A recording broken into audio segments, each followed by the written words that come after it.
Hey Virgo, welcome to your weekly forecast for May 30th through June 3rd. We do have the new moon in Gemini happening on the 30th. New moon is an excellent time for setting intentions, manifesting, calling things in. We're going to see what messages are coming up here for Virgo, Sun, Moon, and Rising in the week ahead. We are setting the intention for the next 7 days. However, you might see this video a few weeks from now, a few years from now. You're going to see it whenever you were meant to see it. Whenever it was time to hear the messages that are in it. Keep in mind this is a general reading for the collective. Therefore, not every single message is going to resonate, and that's okay. Take what does, leave what doesn't, and as always, you may need a private reading.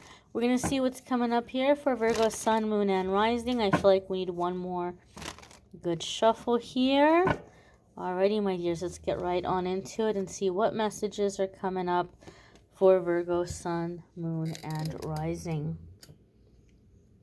And first card coming up here for Virgo is the Queen of Wands. This also came up for, I want to say Pisces. Scorpio had King of Wands. Pisces had Queen of Wands. Some of you could be dealing with a Pisces. You could have a Pisces placement because this also came up for them. Now, traditionally speaking, the court cards in tarot are oftentimes seen as people coming into the situation. So some of you could be dealing with a Aries, a Leo, or Sagittarius. However, those of you who are new to my channel, in the weekly forecasts, I focus on you, and I set the intention to focus on you and less about other people. So, love readings I do separate on this channel, and those are linked in the description. So, for me, when I'm reading for somebody and I get the Queen of Wands, it can tell us that you might be coming into a time where you're stepping into the characteristics or the quality of the Queen of Wands. The Queen of Wands is fiercely independent. You may be encountering someone with these characteristics. It could be you stepping into these characteristics. She's fiercely independent. She's the life of the party, wonderful sense of humor, very funny, very attractive, charismatic, alluring, creative, very entrepreneur energy. It's a very go-getter kind of energy. And the Queen of Wands comes up for me a lot of the times in readings when you're starting to realize what you bring to the table, and you're starting to realize how much people benefit from having you around. And you're realizing that what you're getting back in return is nowhere near equal to what you've been giving. You may try to speak up.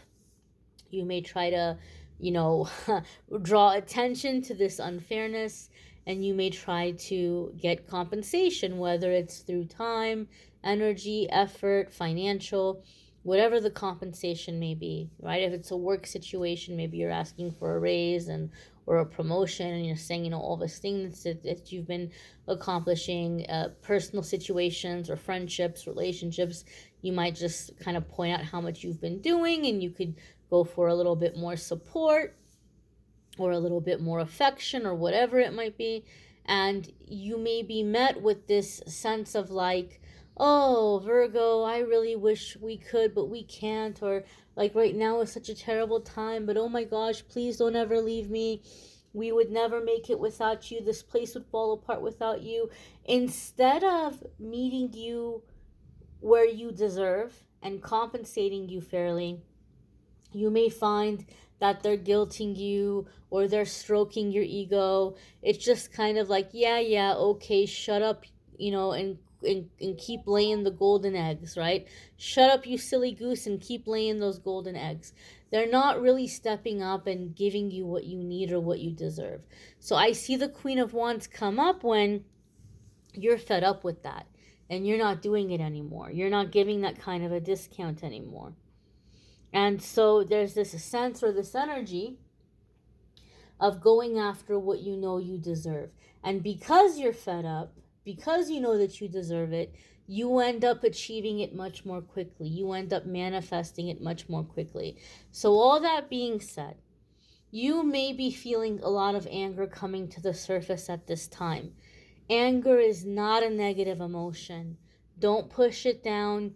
Don't ignore it. that creates blockages.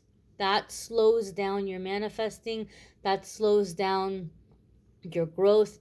And it's just, you need to go with it, you need to write it out. And like everything else, it can be used in a positive way. You can use that anger to build and create in your life, much like fire, right?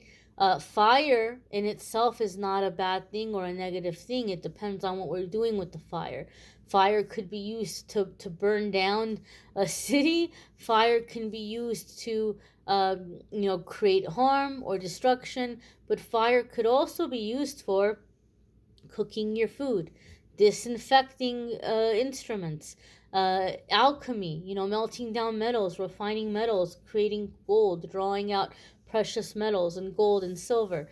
Um, it can be used for forging and making tools. It can be used for keeping warm, right? So it all comes down to how are we using it.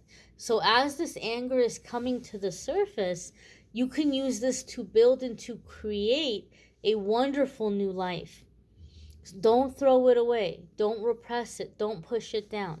Don't label it as negative. Use it in your favor. The next card that's coming up here for the Queen of Wands is the Ace of Wands. Lots of fiery energy for you, my little earth sign. So you may be very driven.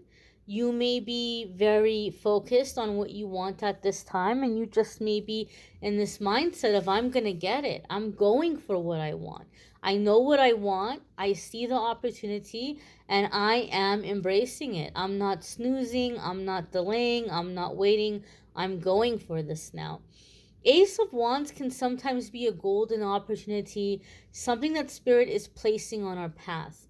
Now, over the years reading for people, one of the things I've come to see about the Ace of Wands is a lot of the times it comes up because we may be underestimating it. We might be saying, oh, well, no, I'll wait, I'll hold out, or I'll put my sights on something bigger, something more significant. Meanwhile, this Ace of Wands is here saying, look, this is ripe for the picking. And even though it might seem like a small thing right now, you're going to get back from it whatever you put into it. So you put in some effort, you put in some love, you put in some commitment, and you're going to see a positive return. You're going to see this thing flower and grow and branch out into something much more significant. So that being said, don't be quick to turn down opportunities. Maybe be in the mindset or in the energy of saying, yes, this opportunity is on my path. Let me go ahead and explore it and see where it takes me. Let me go ahead and put some time and energy into this and see what comes out of it. So sometimes for me, the Ace of Wands comes in with the energy of, this is a good time to practice saying yes and to giving things a shot, trying things out. With this Ace of Wands energy here, seizing the moment, being in the moment, living in the moment. The fact that we have the fire coming in back to back with these wands also makes me feel like you may be very driven or just very, very determined right now, Virgo. You just might be in the energy of action. Less talk, more action. That might be your energy right now. Your next card that's coming up for Virgo is the Four of Pentacles. Now, the Four of Pentacles can come up in a few different ways. Four of Pentacles can come up with the sense or the feeling of needing to set boundaries, protecting our physical space. It can also be protecting our assets, our resources, our finances. Sometimes Four of Pentacles can come in just before a windfall of money or a time that money may be coming in. And Four of Pentacles is coming up to say, look, when this money comes in, hold on to it, right? Don't be quick to spend it. Don't be quick to be overly generous with people, because you may be coming into a time that you're going to need this money. Maybe you're very tired. You need to take a break. Maybe you need some downtime. You're not going to be able to really work or generate income. But if you have this money and you've held on to it, You're not going to be stressed out. You're not going to be worried. You can afford to have that downtime. You can afford to have that break. So sometimes it can come in to say there's money coming in, hold on to it. Four of Pentacles can also sometimes come up when we're in need of space. So maybe there might be people who aren't really being respectful of your physical boundaries right now. And maybe you're going to be very selective about who you're allowing in, who you're having over. Maybe people are stopping by unexpectedly, and you might just say, "All right, I'm going to turn the lights off and pretend like I'm not home," because they're not getting it. I told them call or make sure before you come over, or I need space, I need time. But you might have people who are just constantly in your face, who are constantly in your space. You may be needing to set down some physical boundaries and be selective of who you're allowing in your physical space. Um, Four of Pentacles can also be here, an energy of, like this is not the time to make risky financial choices or risky financial decisions. And it could just be a time of like kind of maybe keeping to ourselves a little bit. Some of you might be very clear about what you want, where you're going, what you're wanting to do, and you're keeping things to yourself. Something about the Four of Pentacles, I don't typically get this vibe from the card, but for some reason I'm getting this vibe from the card right now, is there might be something here also, like you're keeping things close to your chest. Like you may be making some moves, you may be doing some things, but you're not telling people what you're up to. You're not telling people what you're working on. Or if there is some blessing coming in, if there is some money coming in, you're not telling people. Oh, oops, I just dropped my lighter because I was lighting a candle here for a little candle that went out. Um for some reason I feel like a Seven of Swords vibe here from the Four of Pentacles. Seven of Swords can sometimes come up in the aspect where we're not telling people what we're up to. We're doing something quietly. And for some reason I feel this could be about like some changes that you're making or some blessing that might be coming in. You might be keeping it quiet. You might not be telling people what's up or what you're doing. So there could be some quiet moves here in some way. The next card that's coming up here for Virgo is the Five of Pentacles. Now, I know this is a card that sometimes scares people because it can feel like being left out in the cold or being excluded in some way. But this could also be a card about like going in a different direction. It could be an uncertain economical time or uncertain economical climate, and you may be wanting to do something like a career change. You may be wanting to do something like a career change or getting some business going. And the Five of Pentacles just says, you'll be successful in your endeavor, but this isn't the time for like really big gambles or really big risks. This is not the time to approach something with this go big or go home attitude. If you're investing, if you're spending money, you need to do it in a conservative way, in a cautious way, in a way where you're not setting yourself up to be in very stressful financial situations later if the return hasn't come in quickly or if it hasn't come in right away. Five of Pentacles can also be that we're going through some transitions, we're going through some life changes, and it could be a time that there are people who are not really gonna be there for us because they feel like we don't have anything to offer them, right? It's actually kind of positive because it's a cycle or a time that you get to shake off a lot of the moochers, or you get to shake off a lot of the people who are around you for the wrong reasons, who are around you to feed off you or benefit from you. They may be looking at you right now like, oh, well, this, gravy train has dried up and there is not much to get out of Virgo right now. And they may fall away. They may fall off. Good riddance. Let them go.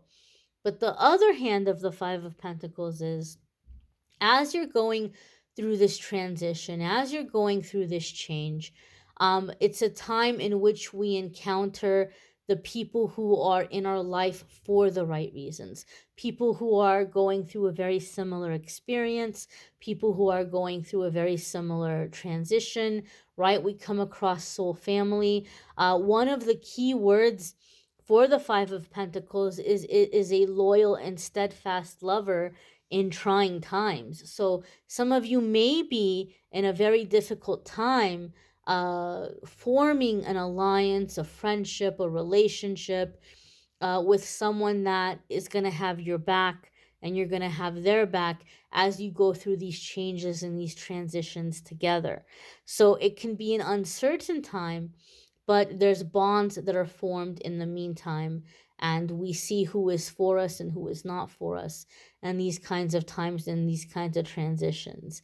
You may want to check out your moon sign and rising sign videos. Some weeks your moon sign and rising sign might resonate more than your sun sign. You may need a private reading, which I'm more than happy to do for you. If you click on the link in the description of this video, it will take you to my scheduling page, calendly.com/amethystangelite, and you can schedule a private reading with me there. Love and romance readings for June are linked in the description of the video. And don't forget, every single day I do a daily message. If you feel so inclined, please do check out the daily messages. I thank you all for watching. I hope you all have a fabulous week ahead. Take care and be well, my dears.